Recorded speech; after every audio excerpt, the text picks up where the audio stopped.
കുറച്ചു ദിവസങ്ങൾക്ക് മുൻപ് റഷ്യയിലെ പ്രധാനപ്പെട്ട മാധ്യമം, സൈന്യത്തെക്കുറിച്ച് വാർത്തകൾ പറയുന്ന ഒരു മാധ്യമം മാത്രമല്ല, റഷ്യൻ ശാസ്ത്രജ്ഞന്മാരും തിങ്ക് ടാങ്കുകൾ എല്ലാവരും ഇന്ത്യ F-35 യുദ്ധവിമാനം വാങ്ങരുത് എന്ന വാർത്ത പുറത്തുവിട്ടു. ഇന്നത്തെ വീഡിയോയിലൂടെ അറിയാൻ പോകുന്നതും എന്തുകൊണ്ട് അവരങ്ങനെ പറഞ്ഞു, കൂടാതെ ഇതിന് പകരം അവർ പറയുന്ന പരിഹാര മാർഗം എന്താണ്.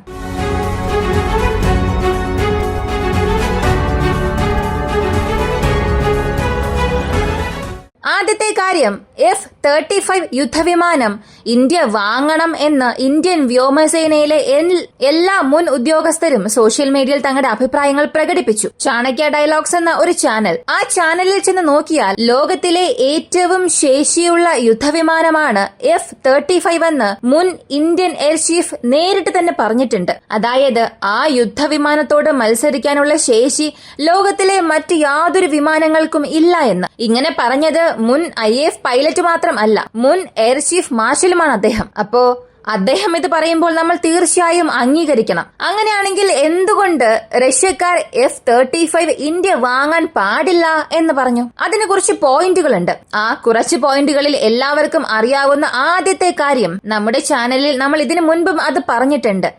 F-35 യുദ്ധവിമാനം നമ്മൾ വാങ്ങിയാൽ അതിന്റെ spare parts, air to air missile, കൂടാതെ ഈ യുദ്ധവിമാനത്തിലുള്ള അഡ്വാൻസ്ഡ് സെൻസേഴ്സ്, ഇത് കാരണം ക്രിട്ടിക്കലായ ചില സിറ്റുവേഷൻസ് വരുമ്പോൾ അമേരിക്കയെ കൊണ്ട് ഈ യുദ്ധവിമാനം നമ്മൾ ഓപ്പറേറ്റ് ചെയ്യാൻ കഴിയാത്ത രീതിയിൽ അവരെ കൊണ്ട് ചെയ്യാൻ സാധിക്കും. ഇത് വളരെ പ്രധാനപ്പെട്ട ഒരു കാരണമാണ്.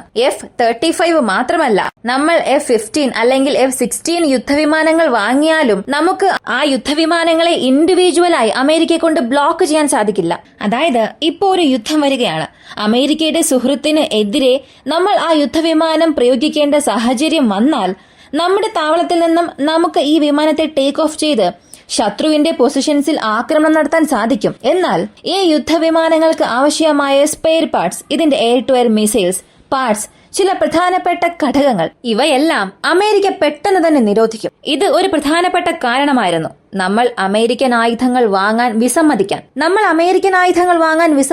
ഇതൊരു പ്രധാനപ്പെട്ട കാരണമായിരുന്നു. എന്നാൽ പകരം റഷ്യക്കാർ ചെയ്യുന്നത്, നമുക്ക് ഒരു വിമാനം വിൽക്കുമ്പോൾ ആ വിമാനം ആഭ്യന്തരമായി തന്നെ നിർമ്മിക്കാൻ ആവശ്യമായ ഒരു ഫെസിലിറ്റിയും അവർ നമുക്ക് ചെയ്തു നൽകും. എൻജിൻസ് മുതൽ മിസൈൽസ് വരെയും ഇന്ത്യയിൽ അസംബിൾ ചെയ്യുന്ന രീതിയിൽ, അല്ലെങ്കിൽ ഈ യുദ്ധവിമാനങ്ങളിൽ നമ്മുടെ സ്വന്തം ആയുധങ്ങൾ ഇൻഡക്ട് ചെയ്യുന്നതിനും അവർ അവരുടെ സോഴ്സ് കോഡും അനുമതിയും നൽകും. ഇതാണ് റഷ്യയ്ക്കും അമേരിക്കയ്ക്കും ഇടയിലുള്ള ഏറ്റവും പ്രധാനപ്പെട്ട ഒരു വ്യത്യാസം. ഇന്ത്യയിലേക്കുള്ള ആയുധ സംഭരണത്തിന്റെ കാര്യത്തിൽ റഷ്യയ്ക്കും അമേരിക്കയ്ക്കും ഇടയിലുള്ള ഒരു പ്രധാന വ്യത്യാസം ഇതാണ്. ഇങ്ങനെ ഒരു സാഹചര്യത്തിൽ Su-57 മുൻഗണനയായി നൽകുന്നതിന് പകരം മറ്റ് യുദ്ധവിമാനങ്ങൾ നമ്മൾ പരിഗണിക്കുന്നത് എന്തുകൊണ്ട് എന്ന് ചോദിച്ചാൽ, Su-57 നമ്മുടെ സ്റ്റെൽത്ത് ആവശ്യകതകൾ നിറവേറ്റുന്നില്ല. അത് മാത്രമാണ് കാരണം. അതിനപ്പുറം മറ്റു കാരണങ്ങളൊന്നും ഇല്ല. അതുകൊണ്ട് നമുക്ക് ശരിയായ ഒരു സ്റ്റെൽത്ത് എയർക്രാഫ്റ്റ് ആവശ്യമുള്ളപ്പോൾ അമേരിക്കൻ മാർക്കറ്റ് മാത്രമാണ് ഓപ്പൺ ആയിട്ടുള്ളത്. അതിനാൽ തീർച്ചയായും നമ്മൾ അവരിൽ നിന്ന് തന്നെ വാങ്ങേണ്ടി വരും. എന്നാൽ അങ്ങനെ വാങ്ങുന്ന യുദ്ധവിമാനത്തെ നമ്മുടെ ശത്രുക്കൾക്ക് നേരെ നമുക്ക് ഉപയോഗിക്കാനും സാധിക്കില്ല. അല്ലെങ്കിൽ ഭാവിയിൽ നമുക്കും അമേരിക്കയ്ക്കും ഇടയിൽ എന്തെങ്കിലും ഒരു പ്രശ്നം ഉണ്ടായാൽ, ഉദാഹരണത്തിന് ബ്രിക്സ് കറൻസി വന്നതിന് ശേഷം ട്രംപ് പറഞ്ഞത് 100% ഇറക്കുമതി നികുതി ചുമത്തുമെന്ന്. അങ്ങനെ ഇരിക്കെ ഭാവിയിൽ എന്തെങ്കിലും ഒരു പ്രശ്നം ഉണ്ടായാൽ F-35 പ്രോഗ്രാമിന് ആവശ്യമായ എല്ലാ ആയുധങ്ങളും US തരാൻ നിഷേധിക്കുകയാണെങ്കിൽ അത് നമുക്ക് വലിയ പ്രശ്നമായി മാറും. മാത്രമല്ല, ഈ F-35 പ്രോഗ്രാം എന്നത് വളരെ ചിലവേറിയ പ്രോഗ്രാമാണ്. ആ വിമാനത്തെ പരിപാലിക്കുന്നതും വളരെ ബുദ്ധിമുട്ടാണ്. ആ വിമാനത്തിനാവശ്യമായ സ്പെയർ പാർട്സ് കൃത്യസമയത്ത് ലഭ്യമാകണം. ഇപ്പോ അമേരിക്ക മാത്രമല്ല, മറ്റ് രാജ്യങ്ങളും F-35 യുദ്ധവിമാനങ്ങൾ ഉപയോഗിക്കുന്നുണ്ട്.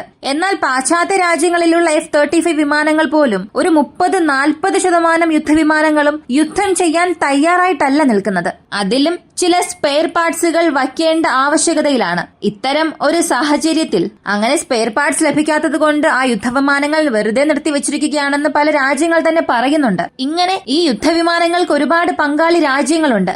അമേരിക്ക മാത്രം അല്ല നിർമ്മിക്കുന്നത്. പല യൂറോപ്യൻ രാജ്യങ്ങളിൽ നിന്നും ധാരാളം സ്പെയർ പാർട്സുകൾ വരുന്നുണ്ട്. എന്തൊക്കെയായാലും ഇത്രയും വലിയ ഒരു ആവാസ വ്യവസ്ഥ വച്ചുകൊണ്ട് തന്നെ ഈ ഒരു വിമാനം 30-40% പോലും പ്രവർത്തിപ്പിക്കാൻ കഴിയാതെ സ്പെയർ പാർട്സ് ലഭിക്കേണ്ട ഒരു അവസ്ഥയിൽ ഹാങ്ങറിൽ നിർത്തിവച്ചിരിക്കുമ്പോൾ നമ്മെ പോലുള്ള ഒരു രാജ്യത്തിന് അമേരിക്ക അവരുടെ യുദ്ധവിമാനം നൽകുകയും ഒരുപക്ഷെ ഭാവിയിൽ അത് നമുക്ക് ഉപയോഗിക്കാൻ കഴിയാത്ത ഒരവസ്ഥ വന്നാൽ നമുക്കത് വലിയ പ്രശ്നം സൃഷ്ടിക്കും. ഇതിനുമപ്പുറം മറ്റൊരു വലിയ ആശങ്ക, ഈ വിമാനം ഒറ്റ സീറ്റുള്ള യുദ്ധവിമാനമാണ്.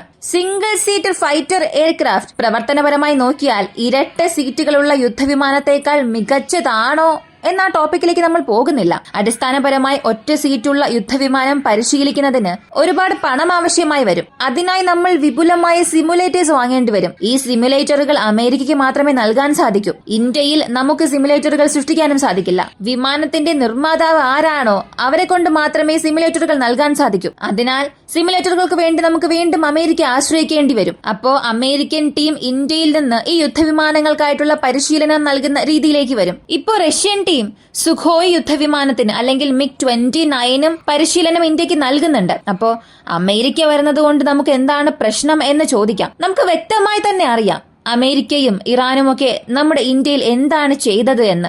F-35 ഫൈറ്റർ ജെറ്റ് പ്രോഗ്രാം എന്നത് എത്ര തന്നെ അത്യാധുനിക വിമാനമാണെങ്കിലും അതിൽ പ്രവേശിക്കാൻ വളരെയധികം സങ്കീർണതകളുണ്ട്. ഇത് തന്നെയാണ് റഷ്യൻ ശാസ്ത്രജ്ഞന്മാരും ഇന്ത്യയോട് പറയുന്നത്. ഇനി എന്തുകൊണ്ട് Su-57 വാങ്ങാൻ അവർ നിർദ്ദേശിക്കുന്നു? അതിലേക്ക് വരാം.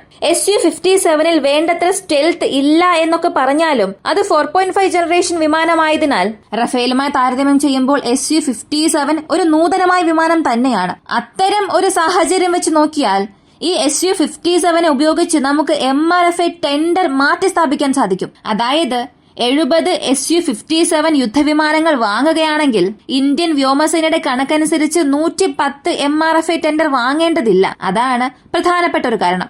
മാത്രമല്ല റഫേൽ യുദ്ധവിമാനം അതിന്റെ കഴിവ് തെളിയിക്കപ്പെട്ടതാണെങ്കിലും ആ യുദ്ധവിമാനം നമ്മൾ ഇപ്പോൾ വാങ്ങണമെന്നുണ്ടെങ്കിൽ ഡസോൾട്ട് കമ്പനി നമുക്ക് ആ യുദ്ധവിമാനം നൽകുന്നതിലും വലിയ പ്രശ്നങ്ങളുണ്ട്. അവർക്ക് വലിയ ബാക്ക്ലോഗ് ഉണ്ട്. പല രാജ്യങ്ങളും റഫേൽ യുദ്ധവിമാനത്തിന് ഓർഡർ നൽകിയിട്ടുണ്ട്. അവർക്കെല്ലാം അത് വിതരണം ചെയ്ത് അവസാനം മാത്രമേ നമുക്ക് നൽകാൻ കഴിയൂ. അതിന് പല വർഷം എടുക്കും. ഇനി അവർ വിതരണം ചെയ്യാൻ സമ്മതിച്ചാലും നിലവിലെ ചർച്ചകൾ അനുസരിച്ച് റഫേൽ യുദ്ധവിമാനങ്ങളിൽ ഇന്ത്യൻ ആയുധങ്ങൾ ഉൾപ്പെടുത്താൻ ഡസോൾട്ട് സമ്മതിക്കില്ല. ഇന്ത്യയിൽ റഫേൽ യുദ്ധവിമാനങ്ങൾ നിർമ്മിക്കുന്നതിനും ആവശ്യമായ സൗകര്യങ്ങൾ ഒരുക്കുന്നതിന് ഡസോൾട്ട് കമ്പനി അത്ര പുരോഗമിച്ചിട്ടില്ല. കാരണം ലോകമെമ്പാടും നിരവധി ഓർഡറുകളുള്ള ഒരു കമ്പനി ഇന്ത്യയുടെ 110 ഓർഡറിന് വേണ്ടി ഇന്ത്യയിൽ ഇത്രയും വലിയ ഒരു വ്യവസായ കമ്പനി തുടങ്ങിത്തരേണ്ട ആവശ്യമില്ല. അതിനാൽ റഫേലിന് പകരം Su-57 നമുക്ക് മാറ്റി സ്ഥാപിക്കേണ്ടി വരും. അതാണ് റഷ്യയുടെ ഭാഗത്തുള്ള ഒരു അഭിപ്രായം. ഇതെല്ലാം നോക്കിയാൽ ഇത് വളരെ കൺവിൻസിംഗ് ആണ്. ഇന്ത്യൻ വ്യോമസേനയ്ക്ക് ഒരു യുദ്ധവിമാനം ആവശ്യമാണ്. നിലവിലെ സാഹചര്യത്തിൽ 5ാം തലമുറയെക്കുറിച്ച് നമുക്ക് മറക്കാം. നമുക്ക് 4th ജനറേഷൻ 4.5 ജനറേഷൻ എയർക്രാഫ്റ്റ് തന്നെ മതിയാകും. കാരണം നമ്മുടെ സ്ക്വാഡ്രൺ സ്ട്രെങ്തും വളരെ കുറവാണ്. തേജസ് യുദ്ധവിമാനങ്ങളുടെ ഡെലിവറിയും ഡിലേ ആയിക്കൊണ്ടിരിക്കുകയാണ്. ഈ സാഹചര്യത്തിൽ നമുക്ക് ഏതൊരു യുദ്ധവിമാനം ലഭിച്ചാലും അത് നല്ലത് തന്നെയാണ്. എന്തിന് നമ്മൾ പല രാജ്യങ്ങളുടെ പക്കൽ ചെന്ന് യൂസ്ഡ് മിറാഷ് 2000 വിമാനങ്ങൾ വാങ്ങുന്നുണ്ട്. അത്രത്തോളം നമ്മുടെ വ്യോമസേന ഫൈറ്റർ ജെറ്റിന്റെ ഷോർട്ടേജ് ഉള്ള സാഹചര്യത്തിൽ F-35നെക്കാട്ടിലും ഒരു രീതിയിൽ മോഡറേറ്റ് ആയ ഒരു ഫൈറ്റർ ജെറ്റായ Su-57 നമ്മൾ വാങ്ങുന്നതിൽ വലിയ പ്രശ്നങ്ങളൊന്നും നമുക്ക് വരില്ല. കൂടാതെ Su-57 റഷ്യൻ നിർമ്മിതമായതുകൊണ്ട് ഈ യുദ്ധവിമാനം നമ്മുടെ ഇന്ത്യയിൽ മാനുഫാക്ചർ ചെയ്യാൻ സാധിക്കും. ഭാവിയിൽ Su-57നെ ഇന്ത്യയിൽ തന്നെ മാനുഫാക്ചർ ചെയ്ത് മറ്റ് രാജ്യങ്ങളിലേക്ക് എക്സ്പോർട്ട് ചെയ്യാനും സാധിക്കും. ഇതിനായിട്ടുള്ള ഒരു പ്രോമിസും പുടിൻ നൽകിയിട്ടുണ്ട്. അതായത് അവരുടെ Su-75 യുദ്ധവിമാനത്തെ പോലും ഇന്ത്യയിൽ വെച്ച് മാനുഫാക്ചർ ചെയ്ത് മറ്റ് രാജ്യങ്ങളിലേക്ക് എക്സ്പോർട്ട് ചെയ്യാമെന്ന രീതിയിലും അവർ പല ഓപ്ഷൻസ് നൽകിയിട്ടുള്ളപ്പോൾ ഇതൊരു നല്ല ഡീൽ തന്നെയാണ്. അതും ഇത്ര വലിയ രീതിയിൽ അവരിത് പുഷ് ചെയ്യാൻ കാരണം പുടിൻ ഇന്ത്യയിലേക്ക് വരാൻ പോകുന്നു എന്നൊരു കാരണം കൊണ്ടാണ്. ജനുവരി മാസം പുടിൻ ഇന്ത്യയിലേക്ക് വന്ന് ഇത് സംബന്ധിക്കുന്ന കാര്യങ്ങൾ സംസാരിക്കും. Su-57 government to government deal നൽകുമെന്നും നമുക്ക് പ്രതീക്ഷിക്കാം. നിങ്ങൾ ഇതിനെക്കുറിച്ച് എന്ത് കരുതുന്നു എന്നുള്ളത് കമന്റിൽ പറയുക. വീഡിയോ ഇഷ്ടമായാൽ ലൈക്ക് ചെയ്യുക, ഷെയർ ചെയ്യുക. ഇങ്ങനെയുള്ള വീഡിയോസ് കാണാൻ താല്പര്യമുള്ളവരാണ് നിങ്ങളെങ്കിൽ ഇപ്പോൾ തന്നെ നമ്മുടെ ചാനൽ സബ്സ്ക്രൈബ് ചെയ്യുക. മറ്റൊരു വീഡിയോയുമായി വീണ്ടും കാണാം.